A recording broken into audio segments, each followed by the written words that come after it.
What does cultivated meat really taste like? 15 consumers share their experience. When I first started The Rotten Apple, food industry news was bursting with excitement for cultivated meat.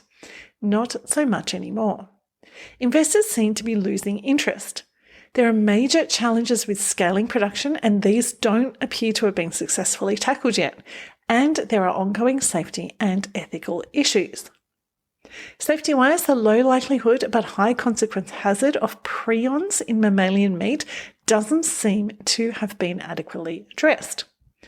On the ethical front, the use of significant quantities of fetal bovine serum, that's FBS, which is harvested from the blood of the fetuses of slaughtered pregnant cows, remains problematic.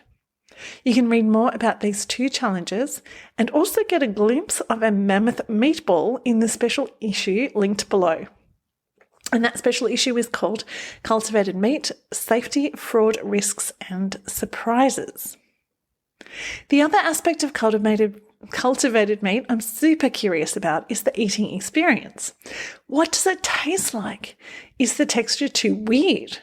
Is there an inadvertent ooh response to eating something made with fetal serum and growth promoters? I'd love to know more. So I was very excited to discover a peer-reviewed paper in NPJ Science of Food that describes a public tasting of cultivated chicken hosted by Upside Foods, the first company to achieve regulatory approval in the United States. While there have been other small tasting events of cultivated meat globally, these are typically attended by food writers and creatives who've been selected by the cultivated meat company or its partners. This event, however, was open to the public. Attendees watched a chef cook Upside Foods cultivated chicken in the form of small amorphous cutlets, which were then used in a tostada, which is a layered dish of fried tortilla, guacamole, chipotle aioli, and sprouts. As the meat cooked, it developed randomly distributed red and browning rivulets, say researchers who attended the event and interviewed members of the public who were present. Approximately 75 servings of tostada were prepared. 19 people were interviewed. Of those, 15 had tasted the food, including 5 vegans. Here's what they said about it. 58% liked the taste, 11% didn't like the taste, 11% had a mixed reaction, 11 out of 15 tasters, that's 73%, requested improvements, 16% said they wouldn't try it again, but 26% said they would try it again, and 32% would be willing to consume or purchase it regularly. All but one interviewee said the cultivated chicken needed substantial further improvement.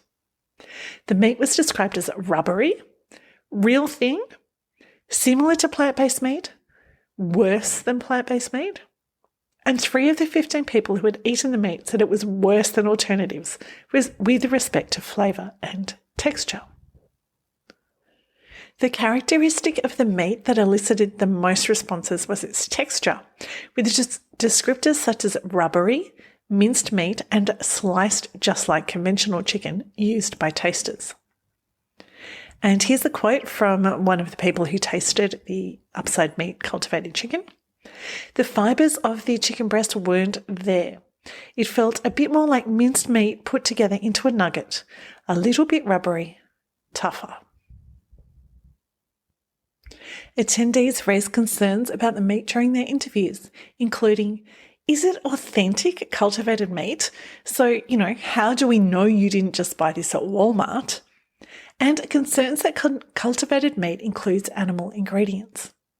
The event was promoted to vegans and vegetarians via social media. Unfortunately, tasters only learned the product was made with bovine serum after they had eaten it. Vegans and vegetarians were shocked that it tasted so chicken-like, saying they'd forgotten the taste of chicken. One said the chicken taste knocked me off guard. Others said the experience was disturbing and overwhelming. But another consumer said it actually looks, smells and tastes kind of like real meat. I absolutely loved learning about this event and seeing consumer responses documented scientifically in a peer-reviewed journal. What about you? Would you eat cultivated meat? Are you concerned about its safety or ethics? Tell us in the chat. The main source for this is a paper by Gerber et al. 2025 in the NPJ Science of Food journal, and it's called Publicly Tasting Cultivated Meat and Socially Constructing Perceived Value Politics and Identity. There is a link, of course, to that in the email and the post.